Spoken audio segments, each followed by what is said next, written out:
Hello everyone, it's Nikki Batgirl D'Angelo here for another Bensday with Batgirl and Ben. Hi Ben, how are ya? Hello, I'm doing great today. How are you? I'm doing great also. It looks like I have another ship to possibly purchase. Well, we dropped so it's Thursday. I don't know when this will get posted, but we dropped the Nox pre-sale today. Yeah, it's pretty cool. It's alright. I mean, you're going to have more content for driving around in motorcycles. I hope that happens real soon. I think we can get there. I will say right now it's going to be flyable in 3.0, so it's not going to be long until this one's in. Dun, dun, dun. All right, and he plays 2 shows on Saturdays, ladies and gentlemen. All right, so we're going to jump right in to, let's see, June 21st. Okay, Derp Wolf has asked you, will smaller torpedoes like the size 5 and 6 carried by the Gladiator and Harbinger be able to track smaller targets than larger size 9 and 10 torpedoes carried by heavier bombers? In other words, might I have better luck trying to torpedo something the size of a Retaliator in a Gladiator than I would in an Eclipse?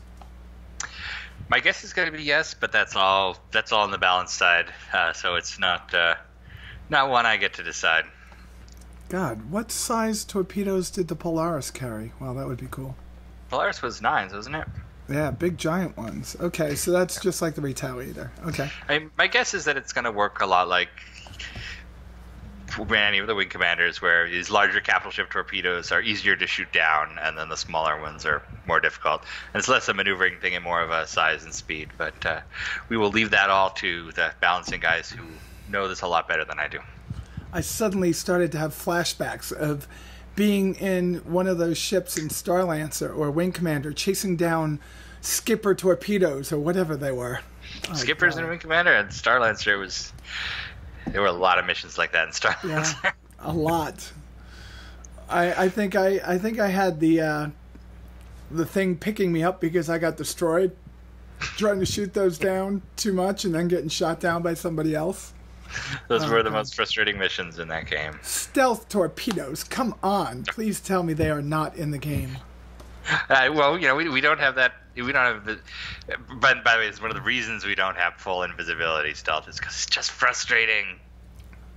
Yeah. People like in Wing Commander 2, people like that the stealth fighters exist. No one actually likes fighting them. Colonel Blair could have told you that from Wing Commander 2. Stealth stinks. Everyone's like, no, we need invisible ships. Okay, so no one who ever actually played multiplayer in Wing Commander Armada Proving Ground, where you could actually fly a stealth Kilrathi ship, thought that was fun. Okay. It's just, I mean, for one player, it's essentially a pause button. It's like, okay, no one's going to fight me while I have this activated, and for the other one, it's just, hey, I'm frustrated because I'm not still playing the game. So. Okay. So somebody is asking, same person, it's Derpin Wolf, and he's asking, might we see a Marine frigate capital ship at some point in the future? Something with the ability to land planetside and act as a forward base invasion ship, all while having the ability to carry a drop ship and drop pods. Oh, this is more like one of those big, giant New York class ships that are out now. That is like a home base to the Marines, and it's like the big command center. I'm going to have a strong no comment on that one. Oh, so we didn't get no, that's in the game, folks. We got no comment. No comment. Oh, God. So could we have a base building ship that has cranes on it so we could build bases on? All right, no comment. Okay, so that's bad. Captain Kern said, first, thank you for being our Thank you. You are so welcome. You're welcome. They're saying thank you to me. Oh, what? No, what am actually, I, chopped liver? Well, no, they said thank me for being the spokesperson to you. See that? I'm all I'm all good. All right. No, you deserve thanks. You do a lot of thankless work. Yeah. Just look at my last week's. Oh God, it was ugly. two trolls. Oh, God. I just let them be. The A3 Vanguard was originally sold to us as a limited military ship. Will these be given to us as the military ship or the civilian Warden variant? That's the A3G. There's not a separate not a separate variant. The Warden is the base Vanguard. It's the same as the military one. We introduced the variants later, so it kind of got specified down. But the Warden continues to be. It's the same ship. So it's not like the Hornet where there's two different space frames. It's a right. Okay. It's more of a case that we sold just the Vanguard initially, and then we said, but there's other Vanguards too, and the one we have already was the Warden. I can see what they're thinking with the designation. They're thinking it was A3, and then it became A3G. It's always been A3G. The designation is the U.S. Navy World War II and before system. So it's the classification, the number of ship from a company that's had that classification, and then the third letter represents the company itself. So the G in this case is manufacturer. Oh, so the G is Aegis Dynamics. Yeah. Because it would be G, because Anvil is what, V? I think Anvil's A, so F7A is Anvil. Okay. Which that's another one of those touches from World War II. They used a different letter when it was already taken. So it's not a G variant. It's G meaning. So was that F was Grumman? F4F, F6F, yeah. F7F? Yes, that's exactly the reference it's making. Okay. I never even thought about that. I was like, what happened to the F6A? Or the X? Okay, that's good. That makes sense. So they took like a whole millennium, 10,000 years? 1,000 year back. All right, so... it's one of those, it doesn't necessarily make sense that they would ever go back to that system, but it just seems so much cooler than just doing F23, F24, F25. It gives it character. Well, that's great. So Captain Kern also wants to know, will it be economically more profitable to own one hull E with all cargo paid for, or to own 2 or 3 hull E's hauling someone else's freight at PU launch? It depends on how much. I mean, are you going to have... Theoretically, people aren't going to have a lot of UEC at launch, right? Well, there'll be a whole universe full of it. So you'll have NPCs offering missions and having cargo for people to transfer, and you take a cut of that. But, I mean, the short answer is we don't know yet. It's not locked down enough to be able to know that right now, but also I think even when it happens, there's a massive difference between, shipping a holly full of fluffy rodents versus a holly full of gold, or shipping someone else's holly or someone else's cargo of fluffy rodents versus gold. So it's going to be a whole matrix. So do we have confirmation that tribbles are going to be in the game? Yeah, we got flat cats. Flat cats? Okay. Yeah, didn't we? We had something else. Are they called flat cats? Flat cats, yeah. They're the pet craze in the UE a while ago. Okay. That is pretty awesome. All right, from Aiden Araki, when will CIG stop selling ships that are supposed to be rare like the Phoenix?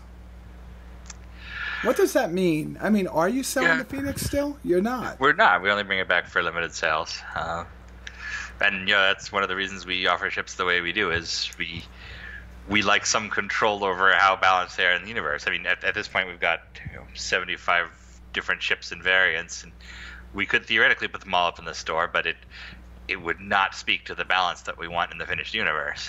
So that makes sense to me, because if you think, I mean, let's just say there really are 1 million people that are going to be in the game at launch, and having ships that are rare and only have 10, 20, 30,000 of them out there, I think that's pretty cool. It gives you one leg up on people for saying, hey, I got the big white, fluffy, silvery on the inside Phoenix. Fluffy?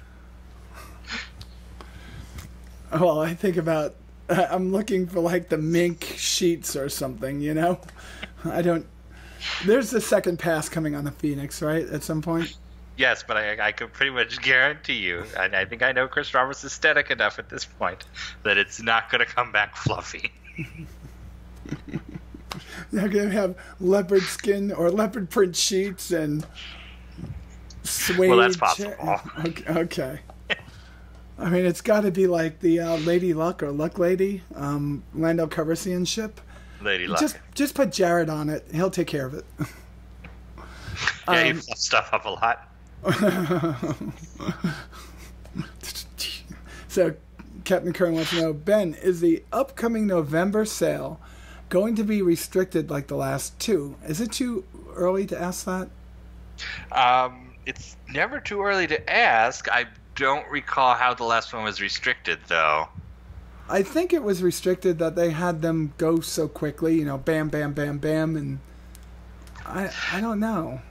I would say yes. There will be a cadence to it. You know, last time we did it one company at a time. They were presenting at the air show, and I think the year before we did it one job at a time. Right. So there'll be something cute like that. But we try to give you at least a couple days at the end to where it's everything at once. So when's Star Kitten stuff going to go on sale in the verse? We just got sample Star Kitten shirts here. They put Star Kitten on one of the merchandising samples they were doing for something, and it looks really good. I wish we could sell it. I don't know if I can get into that. It's like My Little Pony or the other one. I love Star Kitten. Star Kitten started off life as a beloved in joke in the UK, so I don't know. I like Star Kitten. I like the idea. You know, people complain about Privateer 2. It's not like Wing Commander. It's weird. It has this, you know, the Privateer 2 had this whole like Douglas Adams universe to it. Totally different. Yeah. Yeah. But I love the fact that you have, you know, that makes your universe whole. All that background stuff. Of course, there'd be a Hello Kitty like or My Little Pony like character in Star Citizen in the world. So I like pushing outwards. Are there talk shows like Jerry Springer in the world? Absolutely. Oh my goodness. Just stay away from that planet, people. Just go to Goss. It's all fun and games on Goss. Cosmic Trader wants to know, will planetary gravity have any effect on our ships if we pass too close? Example, we pass too close to a large Jupiter-sized planet during quantum jump? Thanks. I don't think we're going to be doing that. I am not sure, honestly. That one is another one that's out of my realm. 4 years ago, I knew everything that was happening. Now we have 50 people making planets and 50 people making guns and so on, and it just, you can't keep track anymore. It's just impossible. I don't think people want real orbital mechanics in this game, or it will be hard, and hard is not fun. I would encourage everybody to tune into ATV, which will be out, as I'm saying, later today, but possibly before this. I think they're going to talk about SolEd and some of the star system building tools they've been working on. Oh, that will be awesome. So that will give us some kind of a idea. I hope to God that there's some kind of gravitational pull near the black hole that's going to be in the game. That would be pretty cool. Will we be able to purchase small alien capital warships before the Persistent Universe launch, specifically Tavarian ships? And that's from Junk Heap. Well, I think in general, alien warships are probably a no-go, just because aliens are not going to be selling their warships. The UEE issues writs of marque and has people, they encourage people to be armed specifically because there are aliens out there. They want people who will fight the Vandal, and they're okay with a little piracy. I don't see like the Jean or the Banu or anybody wanting to especially arm humans more than they already are. This is like the 16th through 18th century over in the Caribbean. Wow. As for the Tavaran, I don't know that there are any warships available. They're kind of no more, unless there's something out there to be found. Oh, there's another one of those coy answers challenging us to go out and explore and find things. Plenty of interesting things in the verse. If there's like an old Tavaran fighter just flying around, could I bring it back to my hangar and spend like a year restoring it and then fly it? I certainly hope so. God, that would be awesome. Now for the hard thing. You know, Elite Dangerous has that whole chase down the, what did they bring back? The Thordax or something like that? I forget. The alien thing they're doing? Yeah.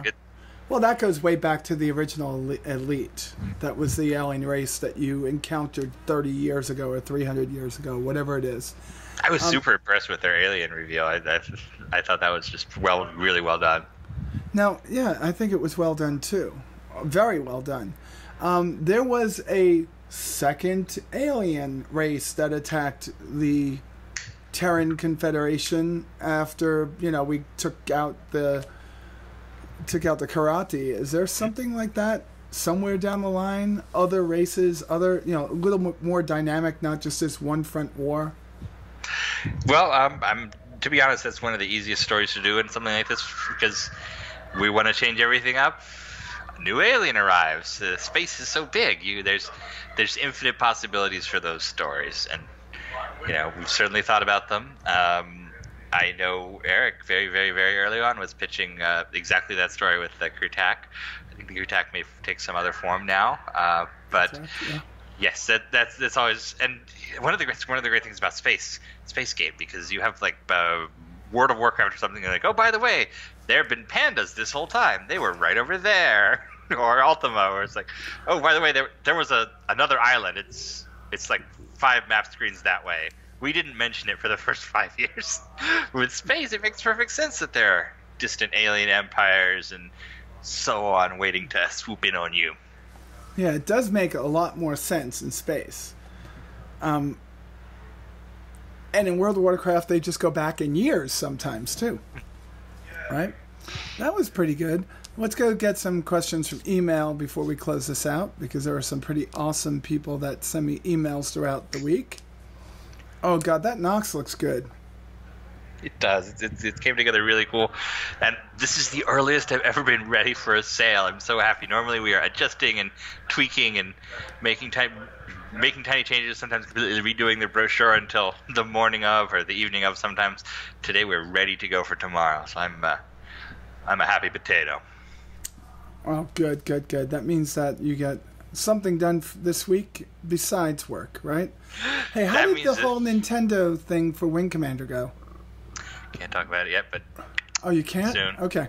All right, good. There was something else you keep on doing on WC News. I don't know what that was. Did you have a Kickstarter going? No. Oh, George Olzier who did the music had a Kickstarter. I think it ended up not going. He's going to try again, though. So if anybody's interested in Wing Commander music, it should be cool. All right, we definitely have to rally the troops for that one. I'll get on that one. When that one goes live, just give me a jingle, and I'll see what I could do. This is from Jez, a.k.a. Abysite.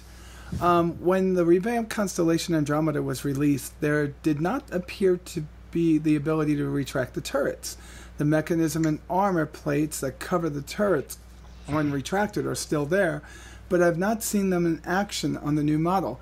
Can you confirm that retracting turrets is still going to be possible? As to me, at least, having the turrets permanently deployed ruins the lines of the ship. Well, I will say I'm not sure what the plan is exactly. I suspect it is still to have retracting turrets, and that they just have not touched it yet because turrets are getting such a big rethink. They're spending a bunch of time figuring out how to make turrets fun. Because they're not fun right now, and we need to figure out how to do them right. So my guess is it's a pause for that, but I can't say for sure. And they still have to spin you upside down in the Constellation like they do in the Retaliator. That would be awesome. Yeah. I remember when Chris Smith was talking about it. It was like they had done it for the Retaliator. And when somebody asked him that question, he just looked at, we never thought about that. I'm like, what? I think he was just busting on everybody. He's too smart to say that. Well, careful, or you'll get that ridiculous turret for Babylon 5, Legend of the Rangers. Remember that? Forget it. I said nothing. There was nothing said here. All right, so Neo Coesia, God, if I mangled your name, I'm sorry. When reading about ships like the Polaris, it is mentioned that it is capable of having a team of Marines on board for boarding, but leaves a bit awkwardness with the current ship line current ship line up, thinking how exactly you will transfer the crew. Send boarding Marines, etc. from the ship without sacrificing the fighter slot. The CIG, yeah, they're going to EVA, but the CIG have an idea for how they're going to do this. It would either be EVA or you would use your bay to have a small transport instead of a fighter. Yeah, that's the kind of choice you get in. And Argo's not that you should big, be making the choice rather than us. Yeah, no ship will do everything at once. But an Argo's not that big. An Argo should fit in there, and we may have You should be able to put at least 3 or 4 Argos in there. Yeah, I have to measure it myself, but yeah, you can get a little transport in there. That would be good. I think that's the way we want to do it. So Simon Alfs, I think this is going to be our last one for tonight. I also like the idea that some of these ships, like the Polaris specifically, have Marines for repelling boarders also. So it's like a, again, 19th century sailing ship type thing where you have a company of Marines on board and they're ready to ward off pirates when they dock. So now, are those Marines going to be super badass Marines? Or are they going to be like the crew that was on that Calmarian cruiser when Darth Vader came on trying to capture the princess and he just killed everybody? And they were running and screaming for their lives like bitches? No, sorry. That is such a weird beat in that movie because everybody in the world thinks it's the coolest thing. But also it's Darth Vader murdering all the heroes after the story of the film has ended. It's right. Strange. It was strange, but they had to show how badass he was because they really never did that. You know what I mean? In any of the other movies, there was always this air about everything he's done, but you never saw him do anything. He killed Captain Antilles. That was like it, right? And some guy on the board on the ship that he was on. All right, so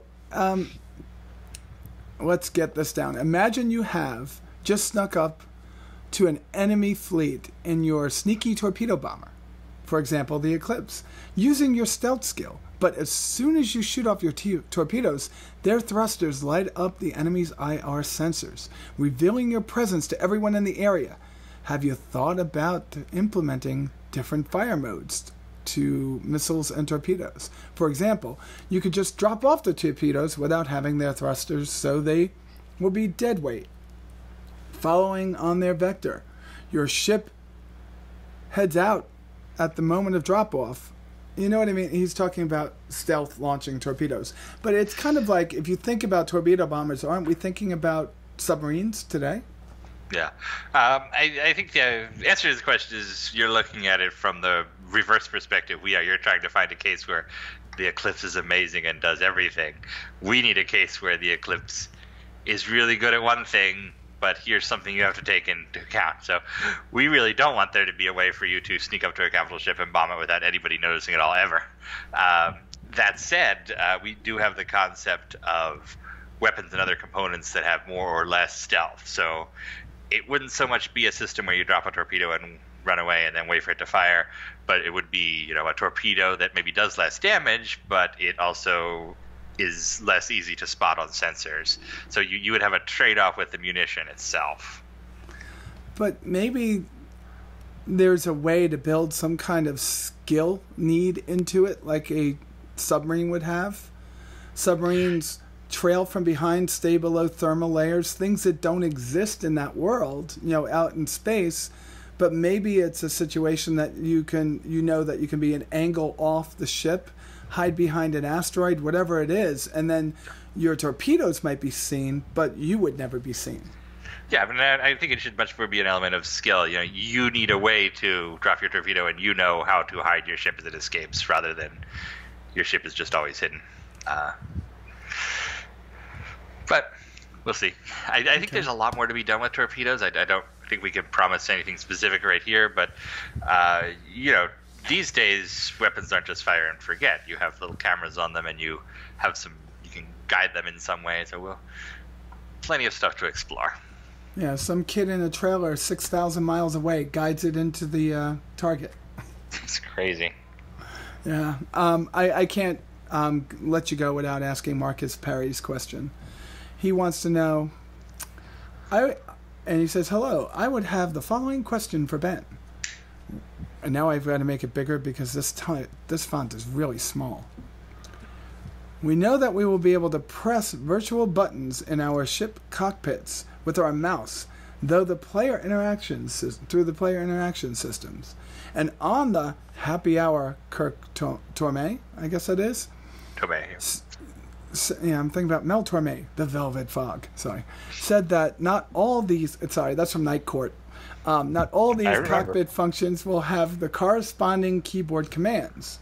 This will potentially cripple fan-favorite programs like Voice Attack, Helios, and Rockcat, Power Grid, who also rely on key bindings. How is that compatible with the 4.5 million? So I understand what they're saying. There's buttons in the cockpit that don't correspond to keyboard commands, but we're not done now, right? Right. There's no command missing either. Right?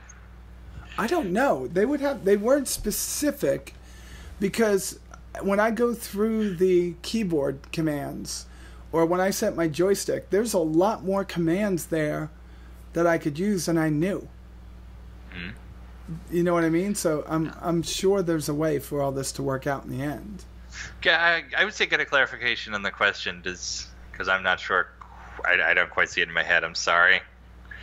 Yeah, he's talking about extended hardcore flight sim controller support on launch.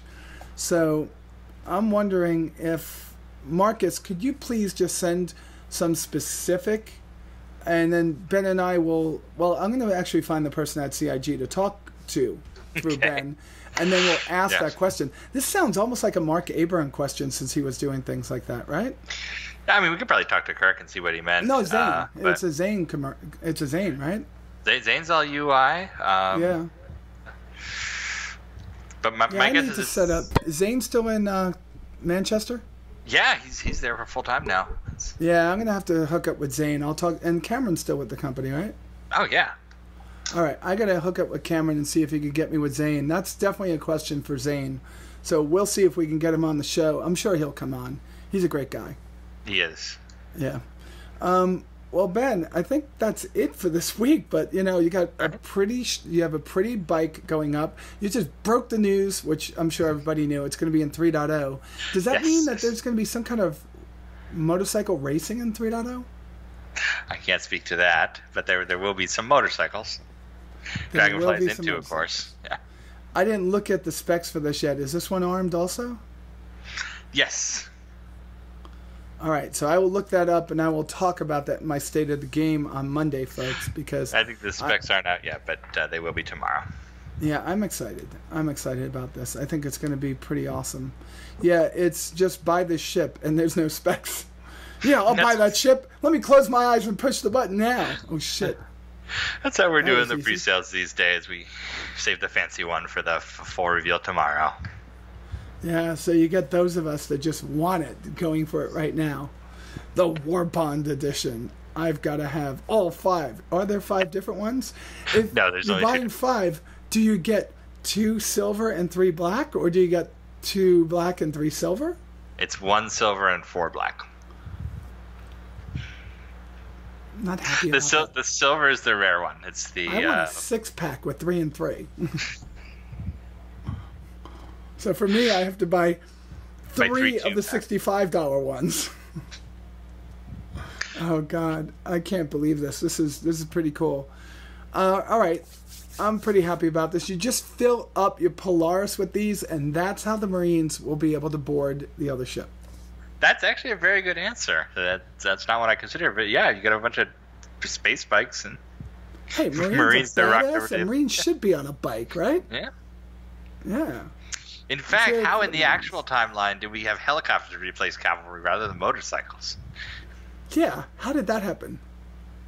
Well, helicopters hold a hell of a lot more people than a motorcycle. True. But a horse only ever held one person. Like, why aren't there mounted soldiers today? So what if the helicopter, which the helicopter in our universe is what, the Panther or something like that? What's the name of it?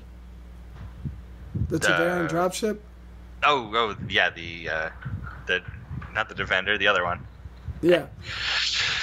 So that right there is like the helicopter in my eyes, and that should just be filled with like 12 of these with 12 Marines with motorcycles.